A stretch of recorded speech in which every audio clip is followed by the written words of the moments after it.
school because it's hard to tell your parents, hey, I wanna be a battle rapper. Even though my dad was actually a battle rapper, and that's how I guess. No, I'm just kidding. He wasn't a battle rapper. Hi, my name is Michael. And I'm Landon. And this is In Their 20s, the best podcast for people in their 20s. So we just got out of an interview with Carter Deems, who was a law student turned cast member on MTV's Wild 'N Out. For those who do not know MTV's Wild 'N Out, it's hosted by Nick Cannon. It's a very, very, very popular television series, globally recognized, where the best rappers in the country rap along the most famous celebrities, influential people. So Carter has rapped with people like Snoop Dogg, Chance the Rapper, Method Man. It's a great show. I've been a personal fan for a long time. So to be able to speak with Carter was a great opportunity. And make sure you guys are subscribed to In Their 20s on YouTube and making comments down below so we can see what you guys think of the interviews. So let's go ahead and jump into our interview with Carter. All right, there we go. Awesome. Now we can see and hear you. How you doing, Carter? Hey, doing great. Hi. How you guys? Doing well. Yeah, thanks for having me on the show. Just a warning, I'm very awkward, so sorry. No, you're I fine. apologize in advance. Hey, it's going to be a fun interview. It's going to be a fun interview because you have a lot going on. So we're really excited to learn about what you're doing.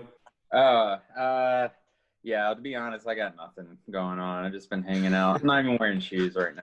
So it's been a long time, but Our first question kind of revolved around your school. So we saw that when you went to school for law. What kind of made you want to change directions into becoming a comedian, writer, friendly battle rapper? What made this transition happen? Yeah, actually, so I was working like in law up until about a year ago. So I think the biggest change was honestly, like, I went to law school because it's hard to tell your parents, hey, I wanna be a battle rapper. Even though my dad was actually a battle rapper, and that's how I guess. No, I'm just kidding. He wasn't a battle rapper. He was an attorney. No, I kind of just switched. I'd always done comedy and stand up and battle raps like on the side, and then I got a couple of opportunities and kind of switched directions. I love writing and stuff, so I was like, yeah, I'll go with it. So it was your passion for writing that kind of brought you over to more what you do now, which is writing in another sense. So it is the different in law. Obviously, there's a lot of writing there, but now you're in this like whole new kind of like more expressive, more creative genre. How is that compared to law? Yeah, I went from taking the bar to spitting the bars. That was That's awful. good. No, that's good. No, that's awful. And I won't lie, I've used that before, and it was bad. It was bad then too. Yeah, no, it's. Both take research and writing, of course, and kind of even in law, there's creativity, right? I mean, I think you can be creative in any field, even if it's not a so-called creative field. You can be creative and be a scientist, or in the legal world, it's all about critical thinking. But in battle rap, or in comedy, it's just different modes of writing. And I don't know, I prefer writing about like silly puns over briefs and stuff. So like, writing cat puns and stuff is a little more my maturity level, I guess. But yeah, it's I don't know, it's cool because I have been able to use some of the stuff I learned in law school. Just like as far as like wordplay and stuff, I feel like any real world knowledge you can gain can help in, creativity sense too. And that was a terribly boring answer. I should have written stuff out. I don't even know. No, that totally makes sense. We love seeing two industries really connect, and people using skills that they learned in a past job or a past industry and what they're doing now. And now to get to what you're doing now, because you are a cast member on Wild 'N Out, one of the most popular television shows ever. Of course, hosted by Nick Cannon. We saw that you've worked with so many influential stars, Chance the Rapper. We saw a photo of you and Snoop Dogg, and the list goes on. I mean, you've really made it as a battle rapper on this very exciting show. How did that happen? How did you land a role on Wild 'N Out, and what has the experience been like? Yeah, so I was actually, yeah, going back to the law school thing, like I was battle rapping during law school, but I don't have a rap name, so I just go by my regular name. And I made it 2.5 years through law school without anyone knowing. And then I guess someone Googled me or something, and a professor found out, and he played one of my battles in the class without telling me that he was going to do that, and it was the worst day of my life. It was it was like a weird like mixing of the worlds. And then later on in my job, professional life, I had the same thing happen where like my coworker started just spitting some rhymes at me that he had watched, and I was just I wanted to, and then everybody was like, rap Forrest Carter freestyle about, I worked in environmental law for a while, and they're like, rap about trees or whatever. And I just wanted to sink back into my cubicle.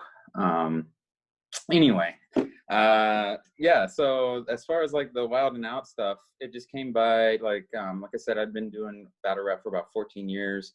And I saw on Nick Cannon's Twitter that they were having open tryouts, so I sent an email in with my videos, and got a call back that there was a tryout in Atlanta. So I was in Milwaukee at the time. I flew down on my mom's frequent flyer miles. I told her I was going to visit some friends.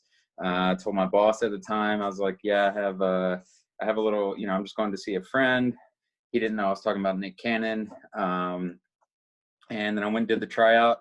The tryout was like a 2-day tryout. And then once the tryout was over, we had kind of a 5-day boot camp where we had to play all the games and stuff. And then after that, they let me know I was on the show. So yeah, it was just like a whirlwind. So within a week, I was on went from working in a cubicle to being on an MTV show. That is insane. Yeah. And it's probably like been such a surreal experience for you. We got to ask, like, what's been the craziest experience so far on the show? And then also, like, who is someone that you've been completely starstruck from meeting? Because the show has a lot of, as I mentioned, great guests coming on every single week. Yeah. I think, well, one of the craziest things was, so I continued to work my job for another almost a year and a half after being on the show, and I would just take my annual leave, my vacation time to do the show and do stuff for the show. So like it was crazy. I literally went from filming an episode with 2 Chainz to I flew out that night and went to work the next morning. And it was it was weird just go from like freestyling about whatever to having to make sure my spreadsheets were ready to go for the 10 a.m. meeting. And that's a real story. That was crazy. That was like a That's crazy awesome. Also, yeah, it was just crazy because I went, I flew out there, or I flew down there, did the interview, or the interview, the tryout, and yeah, it was just like it was so quick. But and then the next night I think we did an episode with 2 Chainz. I was pretty starstruck by 2 Chainz. I think Chance the Rapper, of course. Mm-hmm. It was wild, like just to be backstage. But yeah, I don't know. I think just in general, I was so starstruck seeing like Nick Cannon and DC on Fly, all these comedians I really like. And I've never felt as unfunny as I did like around them, just because it's so hard to keep up. I'm not really good at roasting. I'm just like doing jokes about cats and like microwaves and stuff. And yeah. Also, it was cool though, because like the back, like in the green room, they had all you could eat food and stuff. So I was just like loading my backpack up with snacks and like trying to get paid, like just making sure I get my money's worth. Like they had like a candy bar. I'm not trying to spit candy bars, but they had like an M&M bar, even though Nick Cannon spit an M bar. But so I was just like loading up and like taking stuff back to the hotel room and everything. Anyway, yeah, sorry, that's way off topic, but yeah, it was a wild experience, crazy experience, and it just kind of happened all at once. I say that, but after like 14 years of doing shows and bars and stuff. So Wow. yeah. So at the same time, you were doing both your law work, so you were working for an environmental agency, and then also at the same time doing that the stuff you were really passionate about, the Wild and Out on the Wild and Out on MTV. And what else is there anything else that kind of was driving you to continue that passion? And you said you were doing sideshows. Yeah, I think, I mean, I think anytime you can use your creative passion and get paid for it, or have it as a job, is awesome. But I would have continued to do it, even if I didn't get paid or get on Wild and Out. It's cool to, to be able to do your creative passion and get paid for it. But like I said, I would have kept doing it even if, I wasn't able to get paid for it. A lot of all of the show, I've done shows for one person, at one point at a coffee shop, which is just like, at that point it just turns into like a conversation with the person, and to a really awkward date and not a comedy show. So it was cool to go from that to, at Wild and Out, you're in front of like 500 people and the lights and all that crazy stuff. And it was definitely like, felt like a good payoff, but still it was like, doing a show for one person can be fun too. But I mean, my savings account really liked Wild and Out. That was good. My student loans enjoyed it. So That's good. That's good. Yeah. You have worked on a lot of different projects online as well. A lot to do with creating content. We saw that your online videos have gained over 10 million views in total. We also saw a publication mention that your Twitter account was featured as one of the 50 funniest tweets in 2016. We just want to hear about advice for creating content. How do you build a personal brand online? Advice for students that are trying to get known, recognized, to find opportunities such as a thing like Wild and Out. Yeah, for sure. I mean, I'm an oldster, so I came up, right around the time that YouTube was kind of starting, but no one really knew how to use it. So I got lucky in that, battle rap scene, the comedy scene, as far as like using YouTube, they were still figuring it out and everything. And so it's kind of at the ground level, but I think the biggest thing that I found was, one, be consistent with the content, and two, you want to make sure that it's good content. You want to make sure that it's, I mean, the production value honestly doesn't, especially now with Instagram and TikTok, a lot of times things that are overproduced almost have can have a fake feeling to it. But in the same vein, you also want it to be watchable. But just make what you want, put out what you like. I didn't think enough people would like stupid puns, because my thing is I love puns and stuff, but like there are other word dorks out there, word geeks like myself, that like, the wordplay and stuff. And so I just started putting things out there, and yeah, I think you can find an audience for just about anything. That's the other thing, is I like find your niche, find that audience. Like there's so many interests out in the world. Somewhere there's like a page for woodworkers who concentrate only on the feet of like 19th century desks.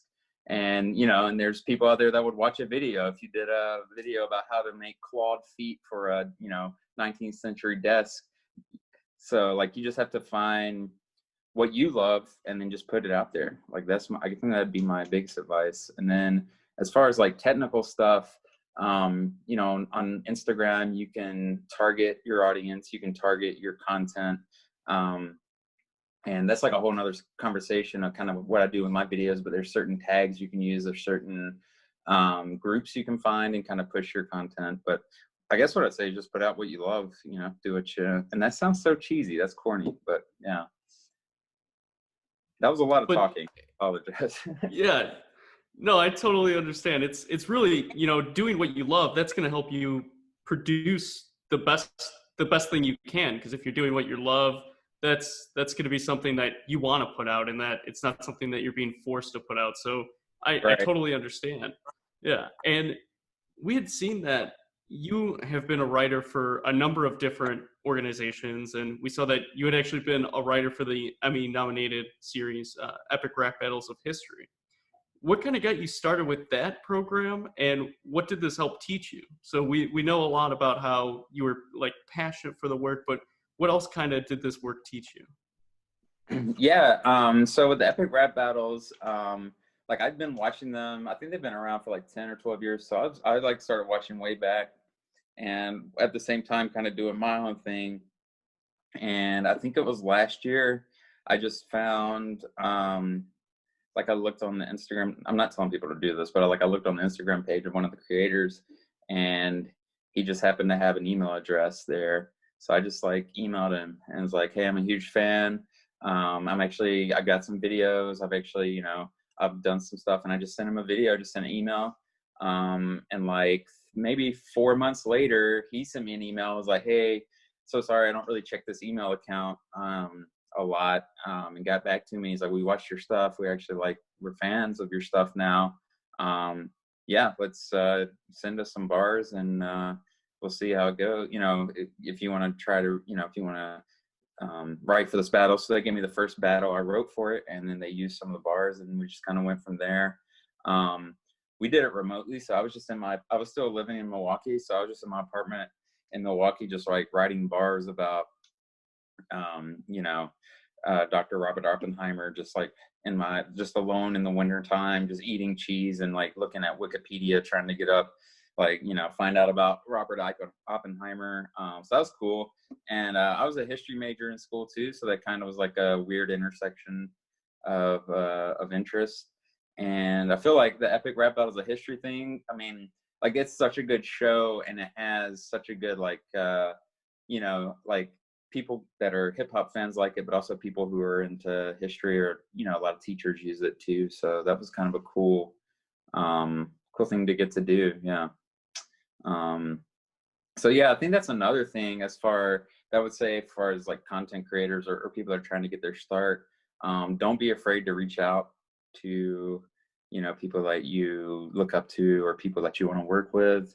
I reach out all the time. I get a lot of no's, or I get a lot of like, yeah, let's do something in the future, and it doesn't work out. But then a lot of times it does work out, or, I'll ask for advice and from people that are respect, and yeah, it'll work out. Like one person I looked up to was Method Man, and I got a chance to meet him through another project. But he's been like so helpful, like, just giving me advice and everything. So yeah, I guess that's another piece of advice I give is like, don't be afraid to ask, but don't be a jerk either. Don't just like ask for money. I think that's good advice too. Yeah. I think, even you waited that 4 months to get a response, and it worked out. You didn't send like 50 emails to the person. It's just, they were looking for somebody, and you were still interested. And, if your dream comes around the corner in 4 months, that's something, that you can work on. Yeah, no, I mean, that was incredible. Like, and the guys at Epic Rap Battles of History are so nice and just like so supportive. So that was kind of a thing where I kind of got lucky, but I guess if I hadn't sent that email, but then again, a lot of times, like I have the imposter syndrome, or the where I kind of self-doubt, where it's like, what if they don't like my rap about cats or whatever. So, yeah, it's just been kind of a crazy journey. Even now, like, I look for opportunities online, or I'll reach out to people and say, hey, do you want to work on this, or, that kind of thing. But yeah, actually, so how did y'all come up with this idea, or how did y'all, because I mean, I watched some of the podcasts, which are awesome. And so, I mean, you guys, reach out and to people. So I guess, how did this idea start? No, that's a great question. I'm turning the tables on this. Yeah. So we're getting interviewed now. Yeah, no, this was a quarantine idea that we started, back in the beginning of the pandemic. Something that we thought we would be really interested in, which we are. I mean, this is for everybody. We have a large audience that love these interviews, but every single interview we have is super intriguing. We just love speaking with unique people with unique perspectives on life, especially during this pivotal moment, like the 20s. It's a great question about, just asking what people did to find success in their 20s, did to, conquer something or take a risk, how they bounce back from making a mistake in their 20s. A lot of questions, common questions that just we all have while we're in our 20s. We thought it'd be best to hear from the best people. Yeah. Well, why do you have me on here then? I am not the best You shouldn't believe anything I say. No, I mean, you No have idea. such a unique just experience that, I mean, from understanding that you went to law school and were on this, nationally syndicated, globally recognized TV show on MTV, where you now become the spotlight, to working with epic rap battles of history. There's a lot in this interview when it comes to taking risk in your 20s, going out of your comfort zone, trying something new. And I really, really love the points of, you really pointed out the intersection between two industries, how you're still using skills from your law degree in what you do today. And who knows what you'll be doing in 5-10 years. It's probably going to be, for sure, you're going to be using the skills that you made and created during Wild and Out and whatever you end up doing. So it's just really intriguing to see that as well. Yeah, I'm just trying not to have to move back into my parents' basement at this point. Like, Yeah. comedy, I don't want to be a 40-year-old going back, but like comedy's a little less stable, I guess, than working in a regular industry, especially during the pandemics kind of takes some hits. But also, I feel like y'all started the podcast in pandemic, so I think not to downplay the awful pandemic that's happening, but Mm-hmm. a lot of like creativity has came out of it, and I know I kind of had to change because the show we couldn't film, so everything got canceled, so I kind of had to start making my own stuff again, and not rely as much on the show and kind of be more involved, making content and stuff. So yeah, it's cool to see you guys kind of taking initiative, and I didn't really that's awesome that you're doing it when you're in college or when you're 20s, because I wish I would have started a little earlier. But yeah, it's because I started doing comedy around when I was 26. So yeah, it's good that you guys are getting started. Do y'all have what are your all's creative, or I guess what are your goals to go, or and what creative fields are you guys interested in? Of course. That's a great question. Michael, do you want to take that one? Yeah. So professionally, I'm actually well, I guess you could call it professionally, but I am in the finance industry. I do valuations. But really, I like doing this kind of stuff where we get to interview people, but it's not just that, it doesn't stop there. I would say just doing different kinds of podcasts, different kinds of web series type ideas, and able to take that and, kind of show people it, but have some serious, some non-serious. Obviously, this one's more of like I guess, more serious one because of the way we interview influential people such as yourself. But I really think there's a lot that I can do with kind of media production. Yeah, that's cool. I maybe I can learn some stuff, because I'm, as far as like the media production side, I'm still trying to figure it out. It took me 20 minutes to figure out how to get on to Zoom. So this was, yeah. Yeah, we're still needing to learn a lot about Zoom ourselves too. But no, I Yeah. mean, we have these tools at our disposal. I mean, we can have interviews with people across the country via Zoom, and we can connect with people at a global level, on Instagram. It's just all about the effort you put into creating content, as you said, going out and doing it. But, we have access to all of these unique things that can really make it possible. Well, Carter, I have one more question for you as well, because clearly, I mean, you're a gifted writer. I'm curious about your freestyling skills. Yeah, I freestyle usually like to myself on the street, so people leave me alone. It has moved kind of away from the Eminem like 8 Mile stuff with beats and stuff now, where it's basically like aggressive drama class man poetry, violence and iambic pentameter. There's no music and everything's written ahead of time. But I rely on my freestyle skills sometimes, so I don't have to write as much. Of course. Yeah, and if there's anyone, I don't know if you guys have a lot of freestyle aficionados in your audience, but like one thing I do is I just pull up the random word generator, and then I just try to rap about whatever comes up on the screen, and that helps, I guess. But also, it's just kind of like I guess a useless skill. I don't know. No, I think it's super exciting, and we don't want to throw you on the spot, so feel free to say no. This conversation, we could completely delete it from the interview itself, but if we feel like you have been thrown on the spot quite a few times. I mean, you were on MTV's Wild and Out. Are you interested in spitting a little freestyle for us on the podcast? Yeah, I can do it. And if you guys want to jump in, just that's the other thing about freestyle is like you just have to let go. It's kind of like just shedding the ego a little bit because it's not always good. So I can't promise that it'll be good, but yeah. All right, whenever you're ready. Yeah, and you guys can like give me topics or whatever if you want. Topics, okay. For sure has to include something about the podcast. I feel like cats were a big theme of the interview as well. That would be fun. Okay. And wherever you want to take it. No, we're excited. All right. What do you guys? What up? Do you guys? Okay, so cats, podcast, Zoom. I think Zoom also. All right. Okay. This is very awkward, right? But I got more buzz than spirits. I don't know if they fear us. Hey, Michael, can you turn your mic on? I don't even know if he can hear us. Every time I do it, this is kind of like free lunches. Shout out to Mr. Campbell. That's how we land in punches. I don't know if you understand, but I can hear it. I never fear it. My cat was just in here and he gave me cheer. It's kind of weird that I don't have to hang out with my cat even though he has fur. Sorry, I thought he was going to purr. Go ahead and do it.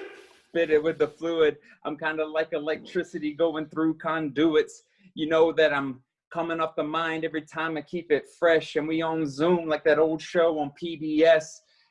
Off the podcast, you know, I got plenty and I'm keeping it real.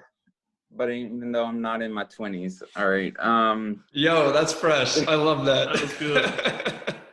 That was awesome, Carter. Like that was awesome. Hey, you did it. That was super cool. I couldn't do that. Yeah.